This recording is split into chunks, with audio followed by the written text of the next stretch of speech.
السلام عليكم ورحمة الله وبركاته. ازيكم حبايبي؟ عاملين ايه؟ معاكم ام يوسف ومطبخ اكلات على قد الايد. النهارده جايبه لكم وصفه بسيطه قوي وسهله قوي وحلوه قوي قوي وكمان على قد الايد. شعريه بالسكر. اظن كلنا بنعرف نعمل الشعريه بالسكر.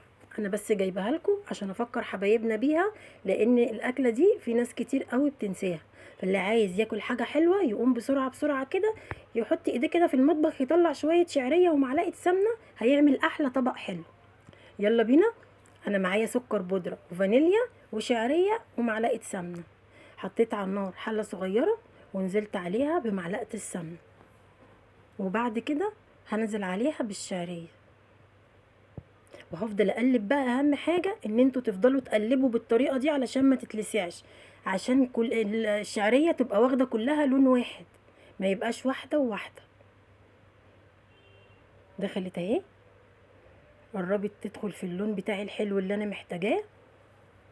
بتلون بسرعه يا جماعه، خلي بالكوا عشان النار ما تحرقهاش قوام قوام. دي كده بسرعه بسرعه، ونبص اللي لونت معانا. وهحمر بقى فيها بالشكل ده اهو لحد ما ادتني اللون الجميل اللي انتوا شايفينه ده. كده خلاص. هنزل عليها بقى ايه؟ بالميه بتاعتنا. مش هعمل فيها اي حاجه اكتر من كده، هنزل كده ايه؟ بالميه. بص اللون، هو اللون ده اللي انا عايزاه. بس هغطيها بقى ايه بالميه، يعني مش زي الرز طبعا، لا، هي بتاخد سوى اقل من الرز، انتوا عارفين طبعا.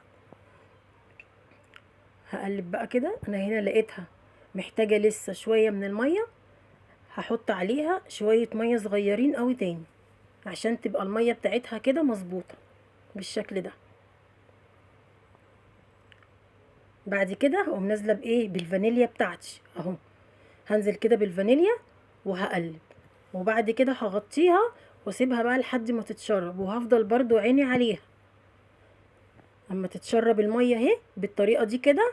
هعمل ايه؟ هقوم موطيه بقى العين خالص عليها، اهديها خالص واسيبها لحد بقى اما تستوي اهي. وكده حبايبي هي تقريبا استوت. بس انا مش عايزه اكتر من كده. شفتوا بقى الموضوع سهل ازاي؟ فين بقى اللايك والاشتراك في القناه؟ يلا بقى اللي ما اشتركش يشترك ويعمل لايك. وهقدمها بقى بالشكل ده. فاضل خطوه واحده بس، وهي السكر البودره. هرش بقى كده عليها رشتين تلاتة كده من السكر على حسب ما بتحبوا. شايفين الجمال؟ والله طبق قمر، وعملناه كده من غير اي تكلفة. كل حاجته موجودة، الشعرية موجودة والسمنة والسكر والحمد لله. شايفين يا جماعة القمر؟ اللي عجبته بقى الوصفة بتاعت النهاردة يعمل لي اشتراك في القناة ويفعل الجرس عشان يوصلوا كل وصفاتنا.